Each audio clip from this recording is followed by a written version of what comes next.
उपासक के अंदर वृत्ति रहती है कि अगर मैं ये देख लूं, अगर मैं ये भोग लूं, तो बार बार जो मन कहता है एक बार उसको समझा देंगे ना कि देखो भोगा उसमें सुख नहीं, जैसे शास्त्रों में लिखा है। ये होता है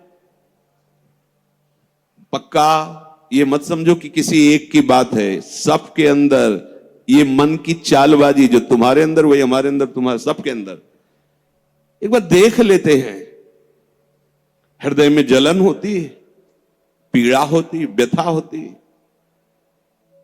उपासक उसकी काट तो जानता है पर प्रयोग नहीं कर रहा, विषय आकर्षण के कारण काट जानता। उपासक तभी बना है जो उसको पता है। अगर उपासक है तो सत्संग सुना ही होगा, शास्त्र स्वाध्याय किया होगा, तो शास्त्र स्वाध्याय सत्संग इसी के लिए तो ज्ञान मिलता है, इन्हीं से लड़ने के लिए। पर उस समय विषय प्रीता होने के कारण वो उनका प्रयोग करना भूल जाता है। अब जो ये बात आई है इस पर समझना होगा।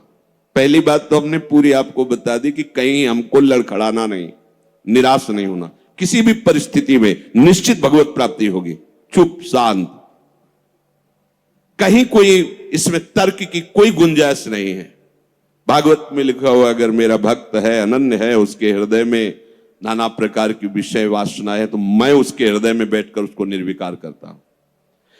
ध्रुवदास जी 42 लीला में कहते हैं, यद्यपि भक्त अनन्य जो विषय इंद्रियन बस होए, कर्मठ कोटि जितेंद्रियन ते समलाय न कोय। यदि वो श्यामा श्याम का अनन्य है पर विषयी है तो करोड़ों कर्मकांडी और जितेंद्रिय उसकी समानता नहीं कर सकते, क्योंकि कर्मकांडी को कर्म पर विश्वास है, जितेंद्रिय को अपनी जितेंद्रियता पर विश्वास है, और इसको प्यारे जू का भरोसा है, लेकिन इसकी बराबरी कोई नहीं कर सकता। यद्यपि वो विषय, यद्यपि भक्त अनन्य जो विषय इंद्रियन बस होए। ये कोई केवल ऐसे नहीं कि ये भाषण हो रहे हैं, मनमानी जो आया सो बोल दिया। तस्मात् शास्त्रम प्रमाणम, और सबसे बड़ा शास्त्र ये है हमारी छाती, जिसको हम जीते चले आ रहे हैं। ये मन कभी कभी हमको ऐसा प्रेरित करता है जहां इसको विषय संयोग होने का अवसर दिखाई दिया, कोई क्रिया, कोई संयोग, कुछ, तहां ये मन बुद्धि को इस तरह से आकर्षित करता है कि सुना है शास्त्र और गुरुजन कहते हैं कि सुख नहीं है, पर अगर हम इसे एक बार भोग लेते तो हमें पता चल जाता कि सुख नहीं, फिर हम अपने मन को समझा देते। इस बात पर आपको सावधान होना है। ये नहीं कि ये हमारे हृदय में आती, इनके हृदय में आती, इनके आपके हृदय में नहीं, ये चराचर जगत की बात कह रहा हूं। जो मन को पढ़ा जाता है ना, जैसे संत जन दूसरे की बात 1 मिनट, ये सिद्धि की बात नहीं होती, वो अपने मन को पढ़ते हैं और वही बात कहते तो वही सबके मन में लगा, हाँ अरे यार ये तो हमारे मन की बात बोल दिया, ऐसे ही चल रहा था। ऐसा वो नहीं है कि तुम्हारे मन की बात कह रहे, नहीं, उन्होंने अपने मन को पढ़ा है, अपने मन को देखा है। आप बहिर्मुख हो इसलिए समझ नहीं पा रहे, वो उसी को पढ़ते रहते, एक एक हरकत उसकी देखिए। तो जब वो बात कह रहे हो, जब आपको मन में वही चल रहा है, तो आपको लगता है ये तो हमारे मन की, आज जो सत्संग हुआ केवल मेरे लिए हुआ। ऐसा उनका मन, उन्होंने अपने मन को देखा है। तो ये मन ऐसी प्रेरणा करता है। जब हमारा मन किसी भी भोग के लिए ऐसी प्रेरणा करे कि यदि हमें ये भोग मिल जाता तो हम अनुभव कर लेते और मन शांत कर लेंगे। ऐसा होता है कि बहुत दिन से यार लगा है मन में कि समोसा चटनी लाओ यार एक बार खा के देखते हैं, ये चीज देख लेते, चलाओ टीवी चलाओ, मोबाइल में सर्च करो, ये छू लेते हैं, ये भोग लेते हैं। यही हमारे फंसाने की चाल है। अच्छे से देखना, हम गिरते कहां हैं? जहां हम मन को सपोर्ट करते हैं। मन हमें कैसे दस्तखत करने के लिए राजी करता है? कुछ नहीं बिगड़ेगा, बस देखना है क्या होता है। सूंघने से, खाने से, देखने से, छूने से, शब्द स्पर्श रूप रस गंध, इन 5 भोगों को ही भोगने के लिए हमें विवश करता है। मन ऐसा प्रेरित करता है, ऐसा बोले अब शांत हो गया, भजन करते हैं। कई मिनट माला चलेगा, लेकिन अगला प्रोग्राम वो तय कर चुका है। सामने आपके जहां पेश किया, कांप जाओगे आप कि ये क्या हो रहा है। हमने तो सोचा था केवल एक बार देख लेंगे, अब क्या हो रहा है। वो ऐसे दलदल में फंसा देता है कि अगर हरि का आश्रय नहीं है तो कभी नहीं निकल सकता, कभी नहीं निकल सकता। न जातु कामः कामना मुपभोगेन शाम्यति हविषा कृष्ण वर्तमेव भूय एवाभिवर्धते। ये विषयों की लालसा भोगने से कभी भी शांत नहीं होती। ब्रह्म ऋषि महापुरुष इनके अनुभव की बात है। न जातु कामः कामना मुपभोगेन शाम्यति। समझ लो, मन को ठीक करने के लिए महापुरुषों के वचन ही शस्त्र हैं, वचन ही प्रमाण हैं। जब हमारा मन ये लालसा पैदा करता है तभी हम उसमें तदात्म हो जाते हैं, क्योंकि हम सुख के लोभी हैं। वो हमें सुख दिखाता है, बस ऐसे, बस उसी समय विषयों की लालसा हमारे सामने प्रकट की गई, मन ने प्रस्तुत किया। ऐसा समझ लो कि जीव एक राजा है और बुद्धि उसकी रानी है और मन उसका मंत्री है। और इस मंत्री ने चतुरता पूर्वक पूरे राजमहल को अपने अंडर में कर रखा है। जैसा यह चाहता है वैसा दस्तखत दोनों से करवा लेता है। मन, हमारी बुद्धि एक एक वृत्तियों पर अधिकार कर चुका है। अगर बुद्धि निश्चय करती कि गलत है, बिल्कुल नहीं सुनता और दस्तखत करवा ही लेता है, समझना। और राजा इतना अधीन हो चुका है बुद्धि और मन के कि वो कुछ निर्णय करता ही नहीं है। जहां जैसे रानी ने इशारा किया तो मंत्री ने कागज रख दिया, उसने दस्तखत कर दिया, पढ़ा भी नहीं कि है क्या ये। अगर वो पढ़ ले और वो रानी और मंत्री की अधीनता को समझ जाए कि मैं इनके अधीन हो रहा हूं, तो आप समझो एक सेकंड में पूरा सिस्टम ठीक हो जाएगा, क्योंकि वो सर्व सामर्थ्यशाली है। बस चूक यही हो रही, आज तक कभी उसने पढ़ा ही नहीं कि क्या पेश कर रहा है, बस दस्तखत कर दिया। उस राजा की क्या दुर्दशा होगी जिसकी रानी और मंत्री भी उसके खिलाफ ही खड़े हुए हैं और उसको लग रहा है सब अनुकूल है। उस राजा की क्या दुर्दशा होगी। क्या है वो राजा, किस बात का राजा है, वही दशा इसकी है। ईश्वर अंश जीव अविनाशी चैतन्यमल आनंद सुख राशि। वो जीवात्मा बुद्धि की प्रियता में, मन की सलाह में फंसकर निकृष्ट भोगों में, कहां आनंद राशि, कहां चिदानंद घन स्वरूप और कहां मलिन प्राकृतिक भोग, हर में दस्तखत। सोच ही नहीं पा रहा है। ये लो, मांस लो, मदिरा लो, व्यभिचार लो, ये सब में दस्तखत। यही दुर्दशा हो रही।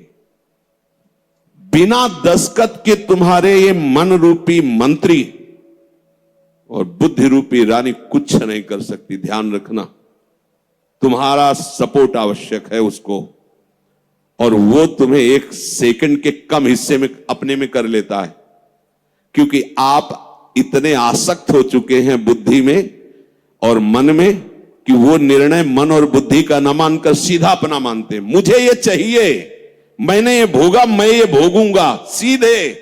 अब आप इस रास्ते को नहीं जान रहे, फंस रहे प्राय सब। मैं इसके बिना नहीं जी सकता, इतना तो मुझे चाहिए ही। ये आज बहुत सोच समझ करके बातें दिमाग में बैठलना, ये शास्त्रीय बातें कम, हृदय की बातें इसमें ज्यादा हम इसलिए कह रहे हैं कि यही हम लड़खड़ा जाते हैं और यही हम फेल हो जाते हैं। और यही लगता है अब क्या है यार, किसी तरह जी लो बस। नहीं, संतों से शास्त्र इसलिए श्रवण किए जाते कि शास्त्र में जो लिखा है उसको तुम्हारे समझने की ज्यादा आंतरिक पहुंच नहीं है। संतों ने उसको जिया है और उस शब्द को उन्होंने स्वाद लिया है, फिर उसे जब बोलते हैं अपने अनुभव के साथ तो एकदम दिमाग में आके बैठ जाता है। एक बार भी जिस इस देश में उतर गया भोगने के लिए, सिर्फ एकमात्र हरि के चरणार बिंद है कि वापस ला सकते, दूसरे के सामर्थ्य नहीं।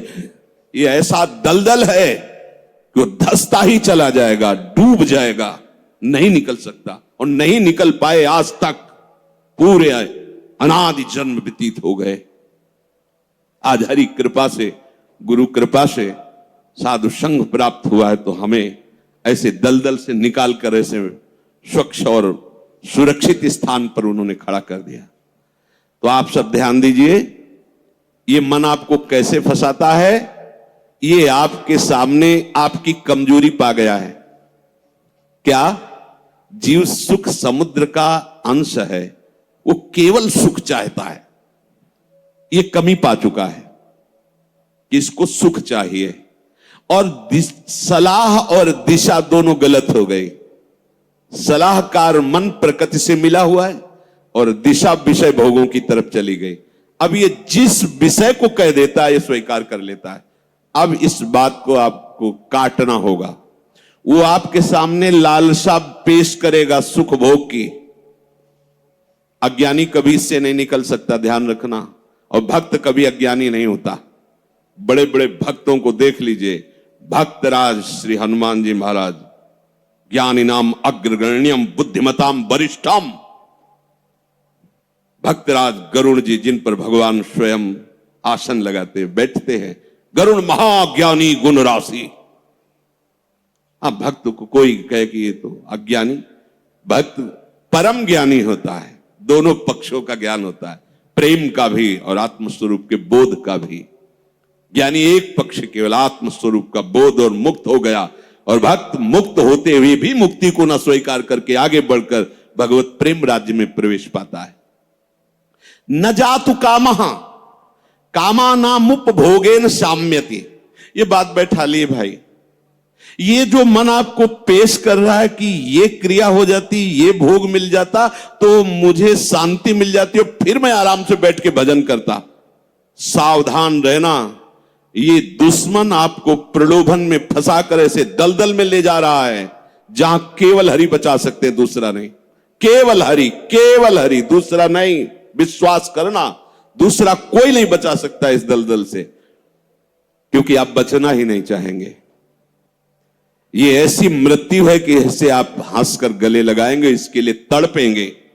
ये न भयावह नजर आएगी और न एक कटु नजर आएगी, पर ये जहर से भी ज्यादा कटु है और मृत्यु से भी ज्यादा भयावह है। ये भगवती माया का जो आकर्षण है, उस समय अगर कोई बचा सकता है तो केवल हरि, दूसरा नहीं। हविषा कृष्ण वर्तमेव भूय एवाभिवर्धते। जैसे अग्नि में घी डालते जाओ तो अग्नि प्रज्वलित ही होगी, बुझेगी नहीं। ऐसे ही तुम्हारे सामने मन की जो जो भेजी हुई भोग लालसाएं हैं, अगर उनको तुम स्वीकृत करते गए तो तुम्हारी कामना तुम्हारा नाश कर देगी, तुम्हारा पतन कर देगी, दुर्गति प्राप्त हो जाएगी। न चेन्द्रियाणाम भोगाभ्यासेन वैतृष्ण्यम कर्तुम शक्यम कस्मात्।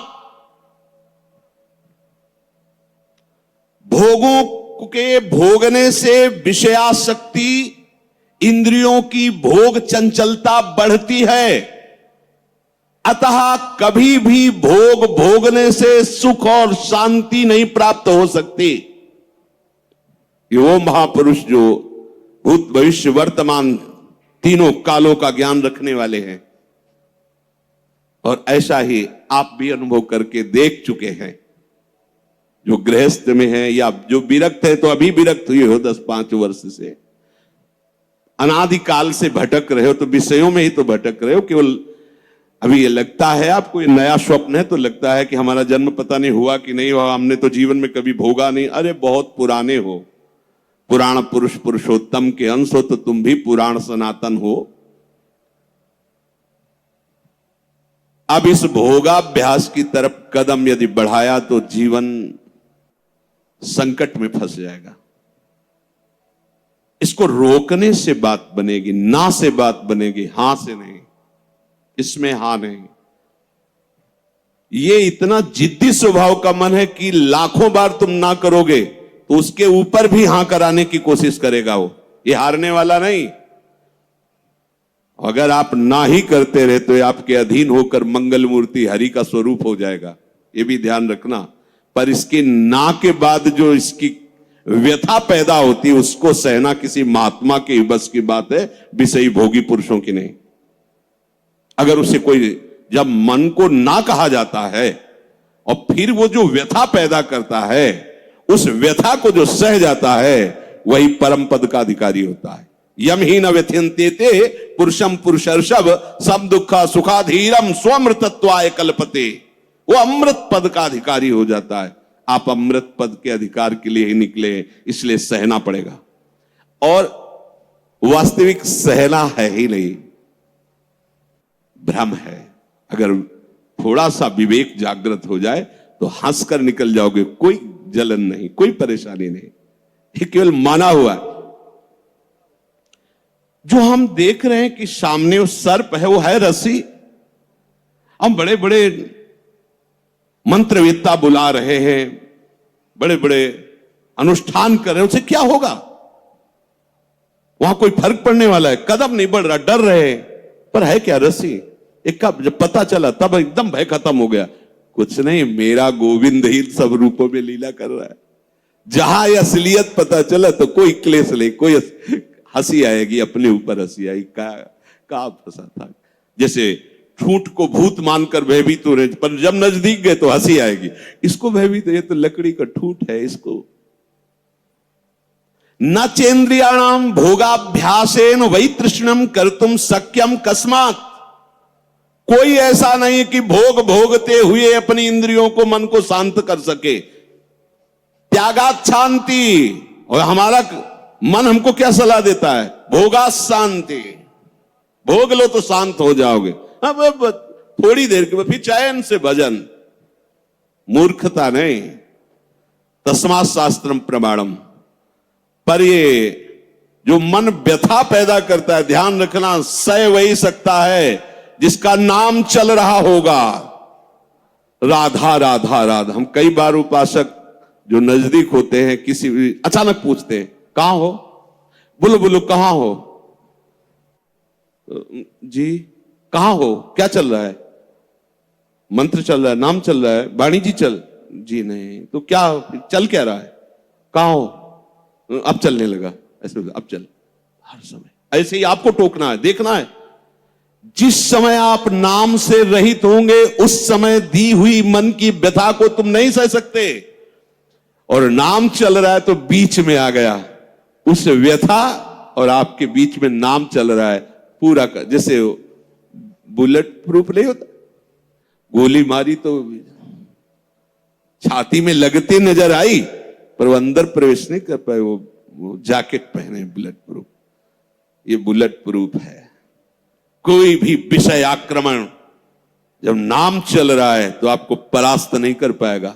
देख लेना, आप उसी समय हार रहे होंगे जिस समय नाम नहीं होगा। पकड़ लेना। अगर राधा राधा राधा राधा, सब ठीक हो।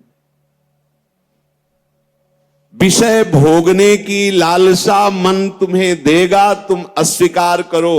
क्योंकि भोगने से जैसे अग्नि में घी डालने से अग्नि और प्रज्वलित होती है, ऐसे इंद्रियां और बलवान होकर भोगों की तरफ तुम्हें घसीटेंगी। तुम्हें शांति प्राप्त नहीं हो सकती। कस्मात, किसको हुई है आज तक? यतो भोगाभ्यास मनु विवर्धन्ते रागाः कौशलम चेन्द्रियाणाम। जो भोग भोगने में सुख के अनुभव के भ्रम में फंस गया, उसकी इंद्रियां उसे कला कौशल पूर्वक भोग में और फंसाती है। ऐसे से करो, ऐसे करो, इसको उसको, ऐसा वैसा, नष्ट कर देती है। माला लिए बैठा है और सोच कितना गंदा, ध्यान में बैठा है, चल कहां रहा है, पूजा कर रहा है, कर क्या रहा है अंदर से? क्या हुआ? ऐसा क्यों हुआ? क्योंकि भोगाभ्यास, इंद्रियां बलवान होकर के अपने अधीन कर लिए उसको।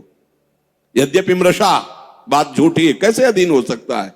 पर छूटत कठिनाई, बहुत विवेक की आवश्यकता है। अब और सुख प्राप्ति की इच्छा बढ़ती चली जा रही, तो व्यभिचार शुरू हो गया, पापाचार शुरू हो गया, भूल गया मर्यादा, पशुता आ गई, राक्षसी प्रवृत्ति आ गई, और सोच रहा था कि शांति मिल जाएगी ऐसा करने, और ऐसा शांत फिर हो जाता है कि उसे एक ही बात समझ में आती कि अब शरीर ही छोड़ दें तो अच्छा है। ऐसी स्थिति आ जाती है, घृणा हो जाती है उसको अपने जीवन से, जीना उसके लिए नर्क लगने लगता है कि ऐसा जीवन, क्या जीवन। पर अब विवेक काम नहीं करता, क्योंकि इंद्रियों ने अधीन कर लिया है। बिखर पर्यो मन समटत नाही, इंद्र ने लीनो जीत, इंद्रियों ने जीत लिया। तस्माद अनुपाय सुखस्य भोगाभ्यास, बस वो इसी सुख का चिंतन करता रहता है, भोगाभ्यास। कैसे? पूरा जीवन इसी में, भोग सामग्री एकत्रित करना, उसको भोगना, अधिक से अधिक भोग सामग्री एकत्रित करना, उसको भोगना, बस इतना ही जीवन। देख लो जो सत्संग विहीन है, भगवत विमुख, देख लो इतना ही जीवन है। भोगाभ्यास, भोग सामग्री संग्रह, बस उसको भोगना, यही जीवन। ये तो पशु भी कर रहे हैं, खान पान निद्रा भय हार मैथुन। बोले जो, बहुत ध्यान से सुना, अभी शांत बैठा था और मन ने भोग लालसा उसके सामने रखी, वो तदात्म हो गया और भोग करके अब सुख शांति प्राप्त करने की इच्छा में सम्मिलित हो गया। बोले उसकी ऐसी दुर्दशा हो गई, सा खलवयम वृश्चिक विषभीत इवासी विशेषण दष्टो या सुखार्थी विषयानुवासितो महति दुख पंके निमग्नो इति। बिच्छू के डंक के जहर से बचने के लिए उसने अपने हाथ को सुरक्षित समझा सांप के बिल में डालना। अब उसकी क्या दुर्दशा होगी? भाव इसका, थोड़ी सी जलन दे रहा था जब हम कह रहे थे ना, हम उस बिच्छू के डंक जैसी बात को नहीं सह पाए, और जब विषय भोगा तो कैसा, जैसे सांप के बिल में उसके मुंह में हाथ लगा देना। अब वो जो सांप काटा, अब बहुत 45 मिनट जियोगे, अगर इंजेक्शन सही नहीं मिला मरी जाओगे, क्योंकि वो कोबरा का जहर पूरे शरीर में फैल जाएगा। और ये एक कोबरा नहीं, हमारे अनंत कोबरा डसते रहते दुर्वासना के। समझिए, पहले शांत था, भोग लालसा प्रकट हुई, जलन हुई, जब आपने उसे ना कहा तो वो जलन जो हुई, अगर उसको नहीं सह पाए और भोगाभ्यास में उतर गए, तो ऐसा समझ लो कि बिच्छू के डंक के भय से बचने के लिए सांप के बिल में हाथ डाल दिया। शास्त्र कहे सा खलवयम वृश्चिक विष भीत इवासी विशेषण दष्टो यह सुखार्थी विषयानुवासितो महत दुख पंके निमग्न। अब वो महा दुख में फंस गया। इसलिए मन के द्वारा जो दी हुई भोग लालसा है, आपके बिना ये कुछ कर नहीं सकता। आपको दस्तखत नहीं करना है, बस इतनी बात है। दस्तखत का तात्पर्य स्वीकृति। हाँ ठीक है, बस इतना कहने की देर है। आगे तुम रो चिल्लाओ, तुम्हारी कोई बात नहीं सुनेगा मन, पर पहले वो हां करवाएगा। इसकी चाल है, बिना तुम्हारी हां के कुछ नहीं कर सकता है। ये बात समझ लो। सब यही सैकड़ों बार प्रश्न होते हैं, वो हमारे अंदर ऐसा, वो ये काम, वो ये बात तुमसे सुधरेगी, किसी के आशीर्वाद से नहीं सुधरेगी। ये भी ध्यान रख लो, ये भी अनुभव की बात कहते हैं। कहीं भाग के किसी के भी पास चले जाओ, किसी का ऐसा नहीं होगा कि हाथ रख दे तुम निष्काम हो गए।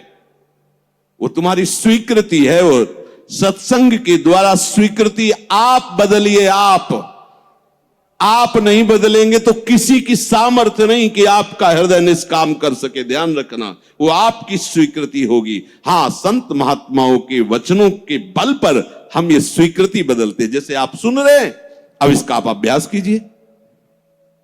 पर अंतर्मुख साधक इस बात को समझ पाएगा कि मन ने कब भोग लालसा पैदा कर दी और आपने कब उसकी स्वीकृति कर ली। ये दोनों बातें। वो इतना चतुर है मन कि आपको 1 सेकंड के कम हिस्से में स्वीकृति लेके क्रिया में उतार देगा। क्रिया का मतलब बाहरी नहीं, अंदर पूरा मनोराज्य शुरू कर देगा और आप फंसे हुए उसी में डोलते रहेंगे।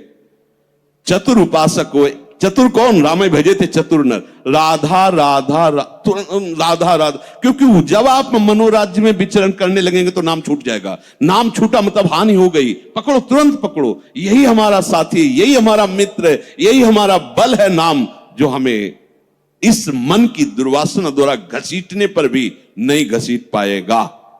श्री हरिवंश नाम बल रहो, अपने बिल्कुल अच्छे से समझ लीजिए, दूसरा कोई साथी नहीं। आप हमारे पास 24 घंटे रहिए, स्वीकृति न कीजिए तो कुछ नहीं है, स्वीकृति कर लीजिए तो हजारों कोस दूर ये शब्द सुनकर आपको हर समय से गोद में रखेगा। ये गुरु वचन ही सदगुरु है, उनको आप देखिए तो आपके पास रहेंगे। ये ऐसा दुख में दलदल में भी फंस जाता है, इतना कमजोर हो जाता है कि देखो, सुनकर आपको पहाड़ जैसी बात लगेगी, कैसे निकल पाऊंगा, हमसे नहीं हो पाएगा। और ये बोल कौन रहा है? ये भी तो देख, तू नहीं बोल रहा, बोल वही रहा है जो तुझे फंसाया और तू स्वीकृति कर रहा कि मैं बोल रहा हूं। भोग उसने भोगा, स्वीकृति तूने की, दुर्गति तेरी होगी।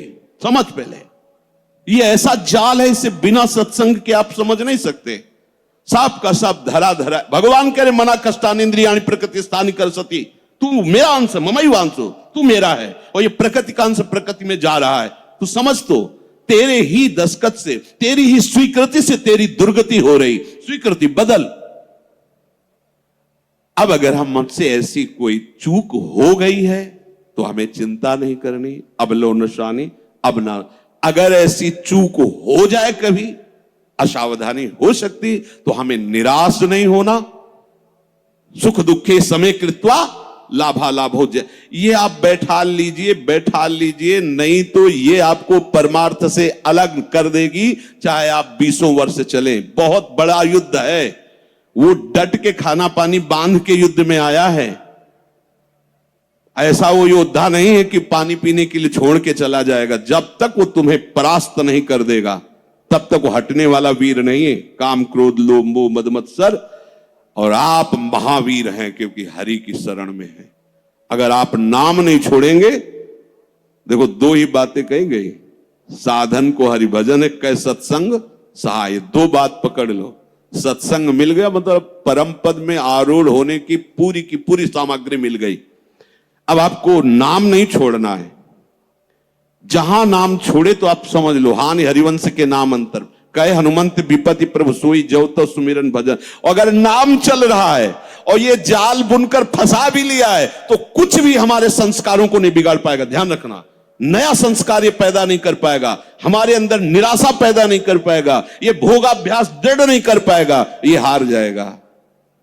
नाम हर समय हमारे हृदय में चलता रहे, ये बात पकड़ लीजिए। आज के सत्संग का सार, हम प्रभु की शरण में हैं। भले हमारे द्वारा कुछ भी कैसे भी, जिसको हम नहीं संभाल पा रहे, फिर भी हमें निराश नहीं होना, हमें अपने प्रभु की प्राप्ति के लिए कदम बढ़ाना ही है। और हमारा विवेक साथ दे तो हमें मन और इंद्रियों के भोगाकर्षण में दस्तखत नहीं करने, स्वीकृति नहीं करनी। हमारा मन हमको जब जलाएगा तो हमें उसे सहना होगा। हमें उसको शांत करने के लिए कोई विषय सेवन, विषय क्रिया, विषय संग नहीं करना है। बस आप निहाल हो जाओगे। ये 3 बातें एक तरफ और एक बात एक तरफ, हर समय नाम चला